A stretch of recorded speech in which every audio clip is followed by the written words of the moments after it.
అపరిమితమైనటువంటి speed తోటి, అపరిమితమైనటువంటి load తోటి opposite వేలో, రాంగ్ వేలో పోయి షార్ట్ వేలు వెతికి రోడ్డు ప్రమాదాల బారిన మనం పడొద్దు, మన తోటి సమాజం పడొద్దు అంటే మనం అందరం ప్రతిజ్ఞ పూనాలి, కంకణం కట్టుకోవాలి. సూర్యాపేట జిల్లాలో ప్రమాద రహితమైనటువంటి జిల్లాగా మనం తీర్చిదిద్దాలి అనేటువంటి ఉద్దేశంతో ఒక సామెత ఉంది, ఏదైనా రోగం రాకముందుకే రాకుండా చూసుకోవాలి, వచ్చినాక చాలా కష్టపడతాం. అందుకోసమే prevention is better than the cure అంటే ఇది ఎన్నిటికైనా ఉపయోగపడుతుంది. Prevention is better than cure, నయం చేయడానికంటే అది రాకుండా చూసుకోవడం ఉత్తమం. మరి ఈ ప్రమాదాల బారిన పడి మనం ఆలోచించేదానికంటే ప్రమాదాల బారిన పడకుండా ఉండాలి అంటే ఏం చేయాలి? ఏం సింపుల్, పరిమితమైన వేగంతో వెళ్ళాలి, పరిమితమైన లోడుతో వెళ్ళాలి, మంచి ప్రికాషన్స్ తీసుకోవాలి. వెహికల్ మీద ఉన్న ఇద్దరు హెల్మెట్లు పెట్టుకోవాలి, కార్లో నలుగురు సీట్ బెల్ట్ పెట్టుకోవాలి. ఒకరే పెట్టుకుంటారు, డ్రైవర్కే వచ్చింది ఆ బాధ్యత.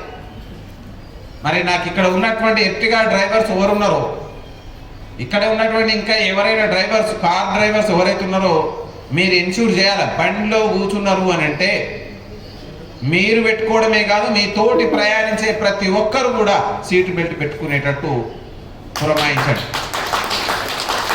అదేవిధంగా ఇంతకుముందు డిఎస్పీ గారు చెప్పినారు, ఒకే రూట్లో తిరిగే వాళ్ళు సూర్యాపేట నుంచి హైదరాబాదు లేకపోతే సూర్యాపేట నుంచి ఇంకొక పట్టణానికి పోయే వాళ్ళు అప్పుడప్పుడు నాలెడ్జ్ షేర్ చేసుకోండి. ఎక్కడైనా తుఫాన్లు వచ్చినప్పుడు, వరదలు వచ్చినప్పుడు, రోడ్లు ఏమైనా మరమ్మతులు అయినప్పుడు ఆ రోడ్ కండిషన్ ఎట్లుంది చెప్పుకోండి. అక్కడ చూడండి, ఆడ గుంత దొమ్మిరు, కొంచెం జాగ్రత్తగా పోండి, అక్కడ ఏమి సూచిక బోర్డు లేదు, ఫ్లెక్సీ కానీ ఏది పెట్టలేదు. మీరు మాట్లాడుకుంటే ప్రమాదం జరగకుండా అవకాశం ఉంటుంది. కాబట్టి ఆర్టీసీ డ్రైవర్లకు, ఆఫీసర్లు కూడా ఇక్కడ ఉన్నారు కాబట్టి నా యొక్క విజ్ఞప్తి ఏంటంటే, ఆర్టీసీ బస్సులు కావచ్చు, ఆటోలు కావచ్చు, కార్లు కావచ్చు, ఎక్కడ కూడా మనం ఒకటే మనసులో పెట్టుకోవాలి. ఆర్టీసీ అంటే పెద్ద బండి అంటే చిన్న వాళ్ళంతా కింద చిన్న వెహికల్స్ అన్ని చాలా చిన్నగా కనిపిస్తుంటాయి.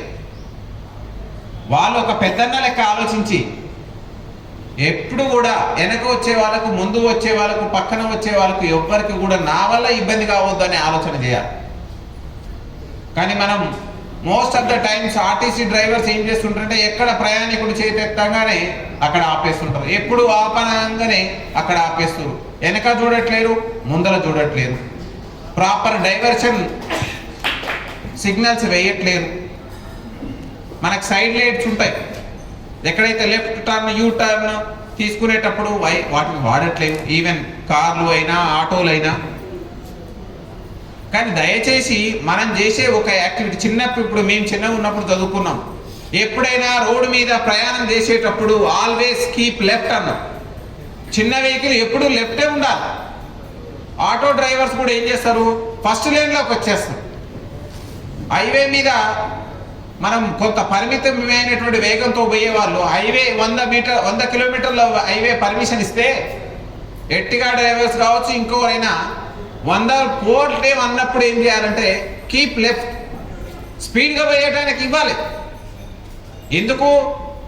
మన రోడ్ అనేది పాదాచారులది, మన రోడ్ అనేది ఆటోది, మన రోడ్ అనేది బైకుది, మన రోడ్ కారుది, మన రోడ్డు లారీది, మన రోడ్డు ఆర్టీసీ బస్సుది, ఇంకా సోఫిస్టికేటెడ్ వెహికల్స్ది. మీరు ఫార్చునర్ వెహికల్ తీసుకోండి, అందులో 150, 160 దాకా ఇస్తారు. మరి ఆయన ఎంత స్పీడ్లో పోతున్నా అదే రూట్లో, అదే లైన్లో పోతూ, ట్రాక్టర్ కూడా 30-40 కిలోమీటర్లు అదే దాంట్లో రూట్లో పోతే యాక్సిడెంట్ ఎందుకు కావు? ట్రాక్టర్ డ్రైవర్స్ నేను చాలా మందిని చూస్తున్నాను.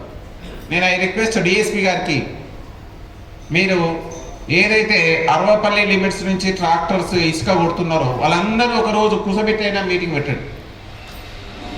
మీటింగ్ పెట్టి వాళ్ళకి చెప్పండి, ఎప్పుడు లెఫ్ట్కి తీసుకోమని చెప్పాలి. తీసుకుంటే ఖచ్చితంగా ప్రమాదాలు తగ్గుతాయి.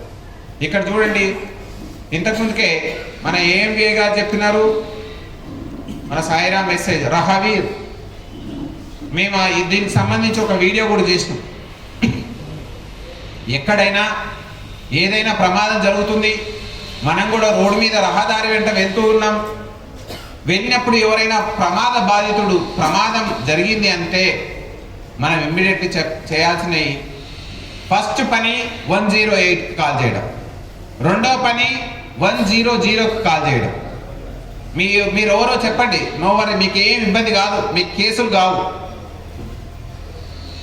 మీ పేరు మీ నెంబర్ చెప్పండి. ఒకవేళ మీకు ఏదైనా అంత ఇంపార్టెంట్ పని లేకుంటే దయచేసి అక్కడ గాయపడ్డ వాళ్ళని అంబులెన్స్లో ఎక్కించి మీకు వీలైతే వచ్చి హాస్పిటల్లో చేర్పించి మీ వివరాలు నమోదు చేయండి. మీరు నిజంగా భగవంతునితో సమానం.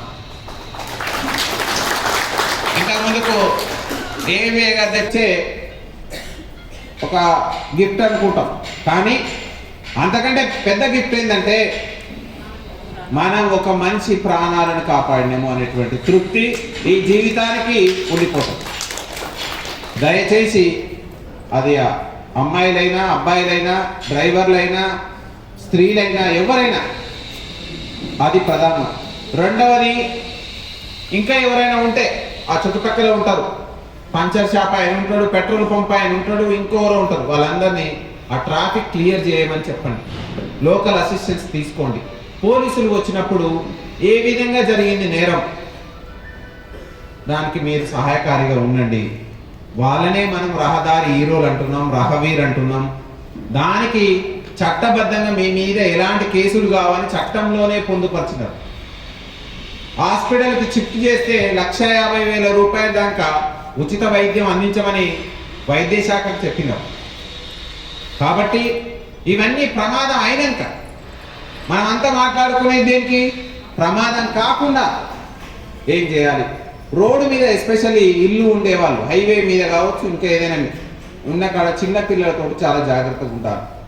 వాళ్ళకు ఒకటే చెప్పాలి, థంబ్ రూల్, నువ్వు వెనకాల ఈ పెరట్లో ఎంతైనా ఆడుకో, గ్రౌండ్లో పోయి ఆడుకో, కానీ రోడ్డు మీద ఆడకు. Road is not a playground. Road ఎవరిది? వాహనదారులది, రోడ్డు మీద ప్రయాణించే వాళ్ళది. మనం దాన్ని ప్లే గ్రౌండ్గా యూజ్ చేస్తే ఏమైతుంది, ఖచ్చితంగా ప్రమాదాలు అవుతాయని మనం చెప్పుకోవాలి, వ్యక్తిగత జాగ్రత్తలు తీసుకోవాలి. వీటన్నిటిని మనం మీ అందరికీ చెప్పి మీ మనసులు మార్చి, ఇక్కడ కొంతమంది బాధితులు ఉంటే వాళ్ళ యొక్క ఎక్స్పీరియన్స్ చెప్పి, ప్రతి ఒక్కరి ఇంట్లో ఉన్నారు బాధితులు, మనం కూడా కొన్నిసార్లు దానికి గురై